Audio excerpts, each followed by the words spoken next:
नमस्कार, delta stock में आपका स्वागत है। आइए देखते हैं कल निफ्टी और बैंक निफ्टी कल यानी मंगलवार को किस प्रकार से क्रियाकलाप कर सकते हैं। निफ्टी को यदि हम देखें आज तो काफ़ी नीचे की तरफ मूवमेंट दिया है। इस प्रकार से लोअर लो इसने बनाया है और अब यदि ये फ्लैट ओपन हो जाता है मंगलवार को लेवल के आसपास और फ्लैट ओपन होने के बाद में यहाँ पे अगर ये थोड़ा सा टाइम स्पेंड करता है और नीचे की तरफ यदि ये ब्रेकडाउन देता है तो फिर से हमें तो 21,510 और 21,460 के टारगेट हमें देखने को मिल सकते हैं।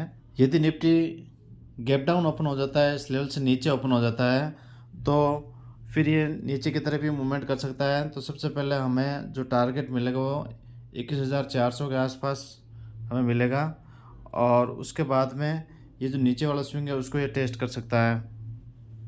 और यदि निफ्टी थोड़ा गैप अप ओपन हो जाता है इस लेवल के आसपास तो फिर ये ऊपर मल्टीपल रेजिस्टेंस है तो ये एक साइडवेज मार्केट के रूप में अपनी क्लोजिंग दे सकता है और एक इनसाइड कैंडल के रूप में यहाँ पे क्लोजिंग दे सकता है।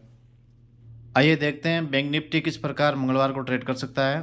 तो बैंक निफ्टी पिछले 3 दिनों से एक ही रेंज में है और इस रेंज को ये लगभग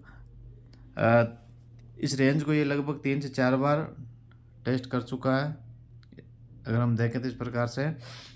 और यदि ये फ्लैट ओपन होता है और फ्लैट ओपन होने के बाद में ये स्लो एंड स्टडी ऊपर की तरफ ये मूव कर सकता है धीरे धीरे और लगभग 46,500 तक के लेवल हमें देखने को मिल सकते हैं। और यदि ये थोड़ा सा गैप डाउन ओपन हो जाता है तो फिर से यहाँ पे रेजिस्टेंस लेके ये साइडवेज मार्केट के रूप में रह सकता है और निफ्टी के मूवमेंट को भी देखा जा सकता है। निफ्टी यदि नीचे की तरफ ट्रेंडिंग होता है तो ये भी नीचे इसको ब्रेकआउट दे सकता है और एक डीप करेक्शन देख सकता है। ये भी यदि bank Nifty gap up open हो जाता